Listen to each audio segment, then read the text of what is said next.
So I'm blowing hot air on it right now. Yep.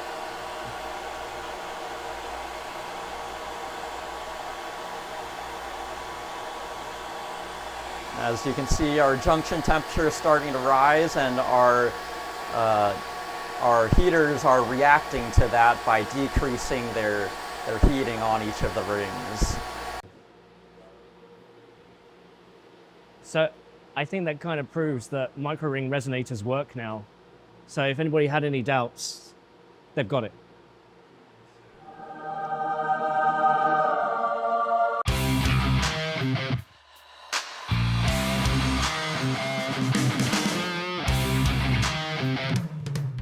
The biggest challenge in scaling compute and memory might finally have been solved. Now, for decades, our digital world has been powered by copper. Every signal inside a chip, between chips, and across boards still runs on tiny electrical wires, either built into the silicon, through the motherboard, or through the cable. Now, copper has served us well. To quote Jensen, it's cheap, reliable, and cheap. It's the perfect material for when you only need it so fast and so far. But as systems are growing larger and faster, we're actually running into the fundamental limits.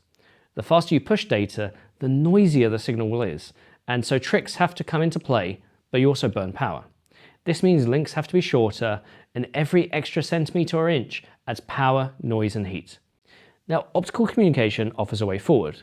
Light can carry far more data over far greater distances without the same energy loss.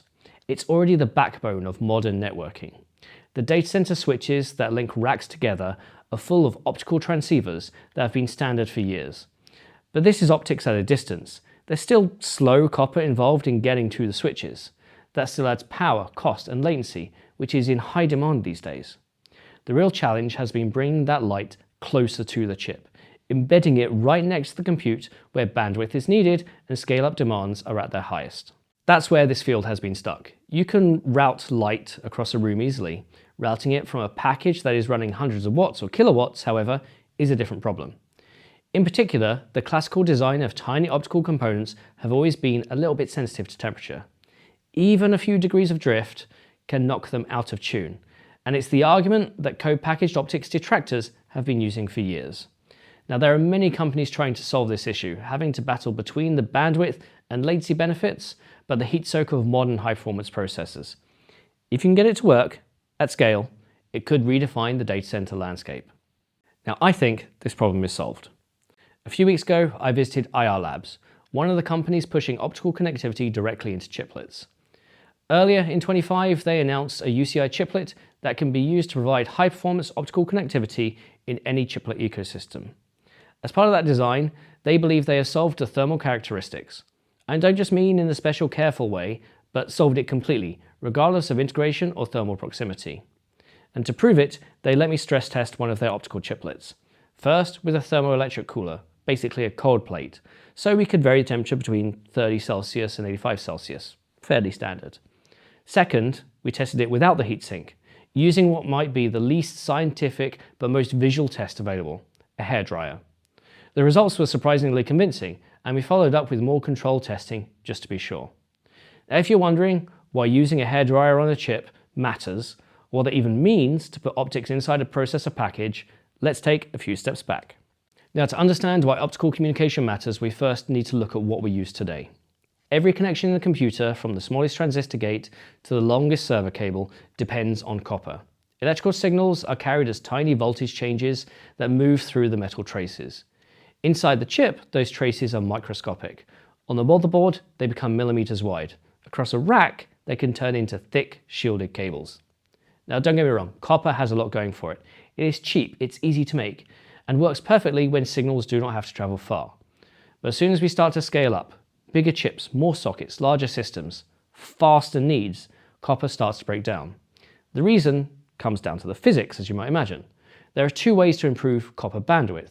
You either make it switch voltages at the faster rate, the data rate, or you try to fit more bits into the signal. Both of those methods are incredibly complex, because the faster you switch an electrical signal, the more it interferes with itself.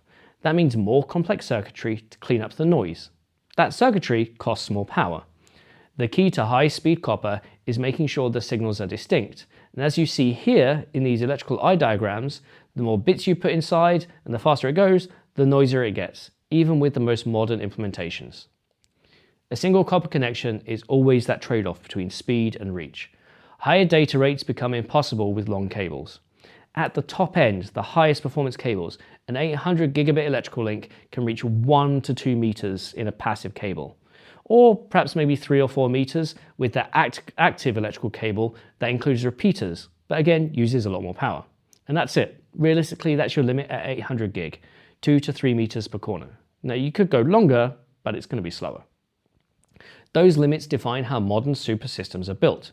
For example, NVIDIA's NVL72, their big rack scale GPU, groups 72 GPUs inside a liquid-cooled rack. Why it's that size is because realistically that's about as far copper can run at speed. AMD's new Helios rack, announced recently, uses the same approach. Every component is positioned so the longest electrical link never exceeds a couple of meters. These designs are defined not by the architecture really, but by physics. Now imagine scaling beyond that, linking multiple racks together as one coherent scale-up system, or feeding more memory directly into a single processor without sacrificing the bandwidth. With copper alone, you can't, especially if you want all the accelerators across a full data center to talk to each other in a well-regulated scale-up system. Sure, you can implement a hierarchy or multi-hops, but that adds latency and ends up being not a true scale-up system, but a scale-out system. Ultimately, for electrical and copper, the power, cost, and distance curves all break, and that's why the industry is now turning to light. Now, just to be clear here, optical communication is not new. The industry has been moving data with light for decades. Fiber links already connect data centers across cities and continents, but at 1000x the cost needed per chip in the data center. The question has never been whether optical works, but how close we can bring it into the computer that matters. The closer it gets, the more it changes what the systems can do. The best way to think about this is in generations. Now here's a diagram I've used before, but I want to go through it again for those who haven't seen it. Each generation moves the optics a little nearer to the silicon, and each step reduces the power while increasing the bandwidth. Generation 1 here is what we have today. This is what we call pluggable optics, and it's what you find in the front of top-of-rack switches. They have been standard for more than a decade. Each cable in these designs has a transceiver on the end to transmit and receive the signal, making the optics fully contained within the cable. There's nothing in the box, it's just all in the cable. Each transceiver contains its own laser and modulator and can transmit over long distances at a cost of about 30 watts per high-speed connection. The design here is proven and reliable. Heck, it's a multi-billion-dollar business, but it's built for scale out, not scale up. Generation 2 here is what we call on-board optics. In this model, the optical components are mounted directly on the motherboard rather than at the network edge. But it's also on the motherboard, not in the processor package. The processor comes on its own package, and the optical modules connect into the package rather than the processor directly. The connection from the processor to those optical modules still uses copper, much like memory, DDR, PCIe. But it does shorten the distance the signal must travel before it becomes light. Onboard optics can be cooled with heat sinks and managed as discrete components, and that makes them easier to service. And this is where NVIDIA switches are today, and solutions like Broadcom. Broadcom even showed 5.4 watts of power per 800 gigabit connection at an industry trade show in late 25. Now, where this video sits is on generation 3, and this is where the industry is focused on today. This is a term we call co-packaged optics, and the optical components are placed beside the compute die inside the same package, often using an interposer or a dedicated chiplet. Standards such as UCIe make this possible, allowing a compute die to communicate with an optical chiplet in the same way it might talk to another logic die or to a memory controller. This setup reduces power dramatically and enables direct chip-to-chip optical links. We'll see later in this video whether this means from accelerator to another accelerator, an accelerator directly to a switch, or even an accelerator to external memory, or an external memory controller for extra HBM capacity. Going beyond a bit, we have generation 4. This takes the idea a little bit further. The optics are no longer separate chiplets, but become part of the interposer itself, sitting directly under the compute die. This approach maximizes bandwidth and reduces shoreline complexity, though it is a more complex and more expensive thing to manufacture. Managing heat, power, and signal integrity becomes a full packaging challenge rather than just simply a board one. There are a couple of companies that are pursuing this path, and another couple of startups doing it, and they're committing to a full optical integration across the products they're integrating into. Now, generation 5 here is kind of a theoretical endpoint. In this design, the laser, which is normally an external and replaceable component, would be integrated directly into the silicon. Doing so would simplify the system, sure, but it brings about new reliability and manufacturing hurdles around lasers. At the moment, no company is seriously attempting this stage, but it does help to define the boundary of what is possible. As I said, for this video, the focus is on generation 3. This is a stage where optical connectivity becomes practical for real compute systems. In my view, it's the easiest way for the industry to adopt high-speed optics. It sits at the sweet spot between manufacturability, cost, and efficiency. Co-packaged optics is also the bridge between electrical systems and fully optical systems, and it's the step where thermal stability starts to matter most. Now let's go into the physics a little bit, because to make any optical system work, you need to control the light. There are two main parts I'm going to address in this video with optics, and I know for the experts I'm grossly oversimplifying this, but there is good reason. The first part is the laser, which produces the light. There are different lasers that can produce wideband signals or precise signals, or multiple wavelengths or split wavelengths, depending on what you need. In these scenarios, lasers are external, so we can chop and change what's needed, so we won't dwell on that too much. The second part is fundamental design, and that's called the modulator. This is the element that converts the light into light that carries data. At the simplest level, a modulator takes the laser signal and turns it into a pattern of ones or zeros by changing either the intensity or the phase of the light. These devices are often judged by how fast they can switch, how much energy they consume, and how much area they take up on a chip. Not only that, but also how stable they are under heat. The problem is that no single design we've seen so far has been perfect in all four areas. Today, the industry has largely converged on three main types of optical modulator. The first is called the Mach-Zehnder interferometer, or MZI. It splits the light beam into two paths, alters the phase of one path using electric field, and then recombines the two. The resulting interference encodes the data. MZIs are proven and reliable, but physically large, and that limits the peak bandwidth in a solution. The second option is the electro-absorption modulator, or EAM. Now the keyword here is absorption. This device works by controlling how much of a light is absorbed in a material. The output intensity directly represents the data stream, producing an intensity-based data signal. Now, EAMs are smaller than MZIs and can operate quickly, but they can introduce a transmission penalty and have limited wavelength flexibility. They are well suited for medium range links where efficiency and cost matter more than ultimate density. Now, the third type, and the one that attracts the most debate, is the microring resonator, often called a microring modulator when it does the modulation. You'll see this abbreviated to MRR or MRM for short. Instead of splitting or absorbing the light, the device traps it in a tiny ring that resonates at a specific frequency. When the ring's refractive index is changed by electric field, the resonance shifts, and that's actually what encodes the data into light. Microrings are extremely compact and can achieve high bandwidth density, but they're also sensitive to temperature because of the heat changes refractive index of silicon. This is pure physics, right? If you heat something up, it will expand and you change the refractive index. That sensitivity has been the main argument against using them in tightly integrated systems. But out of the three, microrings offer scale to multi-wavelength bandwidth. At conferences, especially ones that I really enjoy like Hot Chips, the companies often show comparison tables that highlight these three trade-offs, especially when it shows the competition in a bad light. One table here is from a company that points out microrings have thermal issues, while another table from a microring company claims the opposite, arguing that electro-absorption designs suffer high power and signal loss. The truth is that each approach has its own area where it performs best. MZIs, for example, offer maturity and tolerance at the cost of die space. AAMs balance performance and integration, whereas microrings promise density and scalability, but demand precise control. And it's this final point here that matters for this story. If you can control the temperature of a microring precisely enough, you can unlock its performance and area benefits, enabling the technology for scale. This is where IR Labs comes in. Now, I visited IR Labs a few weeks ago to see these chiplets in action. The company had a demo board with two of its chiplets running back to back, connected purely through fiber.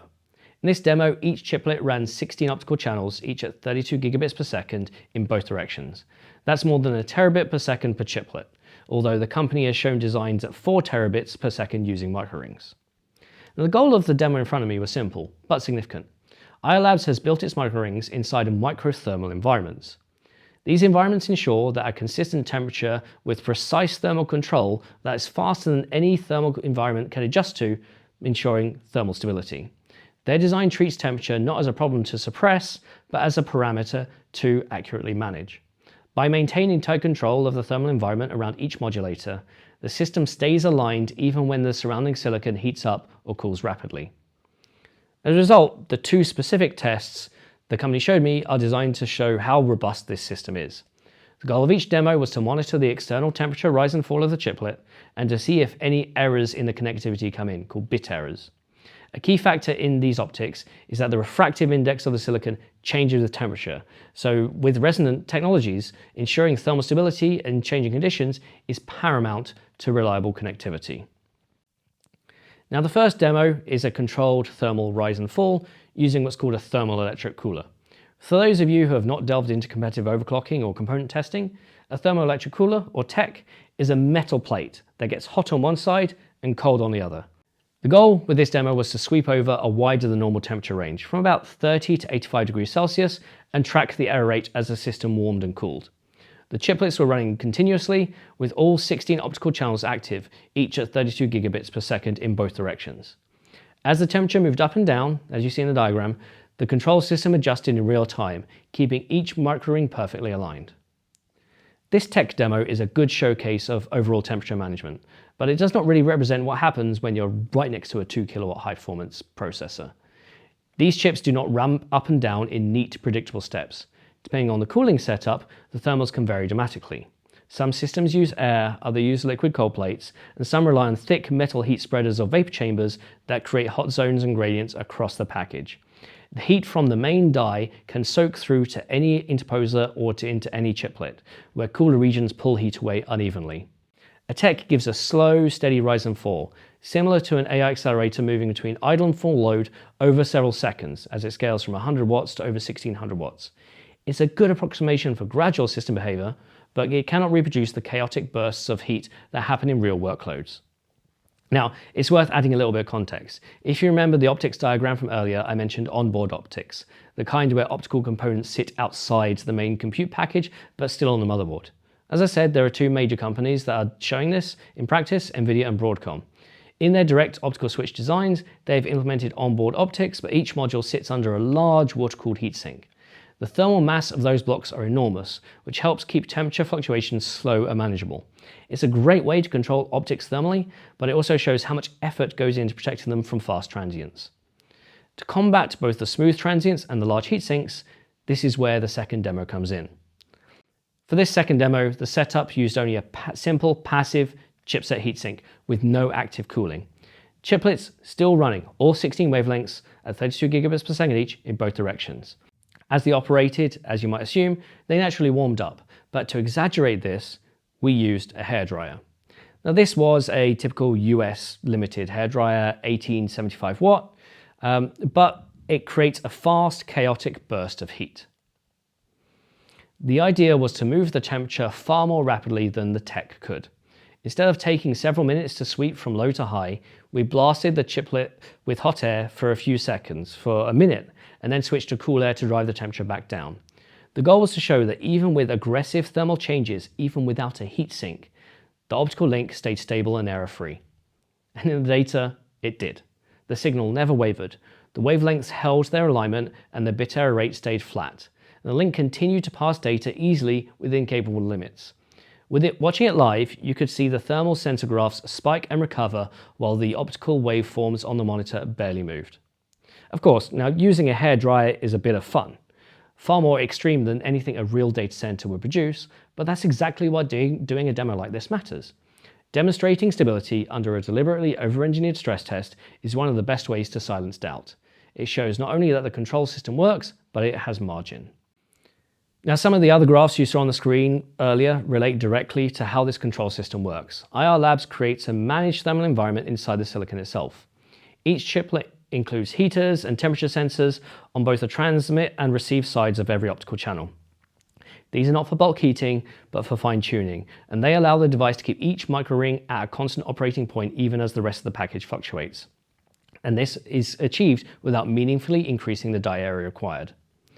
The whole point is this system is always active. It monitors temperature continuously, compares it to a target, and makes microscopic adjustments to the heater voltage to keep the modulator perfectly on resonance. During the demo, we were recording values every 2 seconds, but that's purely for logging. The actual feedback loop runs several hundred times per second.